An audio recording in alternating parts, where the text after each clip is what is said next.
MP তো একটা স্বাভাবিক। পরে 1954-তে আমার বাবা এমপি ছিল। আসসালামু আলাইকুম, কেমন আছেন? ওয়ালাইকুম আসসালাম, আলহামদুলিল্লাহ ভালো। আচ্ছা, আপনার সন্তান এখন মাননীয় এমপি মহোদয় হয়ে গিয়েছেন, কেমন লাগছে?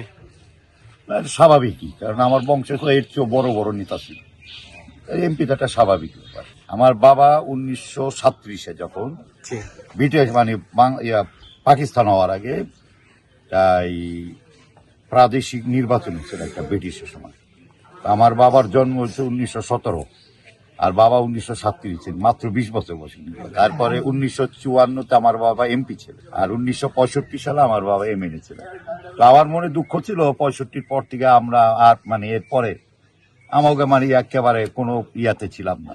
তো আমি সবসময় কইতাম যে আমার বংশ আবার আমার রক্ত ধারাতে এমপি আছে, আর আমার বাবাই একমাত্র পীরের ভিতর প্রথম পীর, আজ পীরের ভিতর প্রথম এমপি।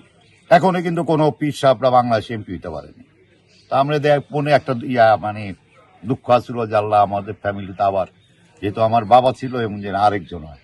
হানজালা আমি ছোটবেলাতে কইতাম বাবা তুমি ইনশাল্লাহ এমপি হইবা। পরে মনে করে আজকে 20 বছর আগে তো কইতাম যে তুমি আল্লাহ জানি তোমার এমপি মানে তোমার দাদার পর আমাকে এই জেনারেশনটা গ্যাপ হয়ে গেছে। আবার আমার জন্ম 65-তে, আমারও 60 বছর বয়স, ও 60 বছর পরে হইলো।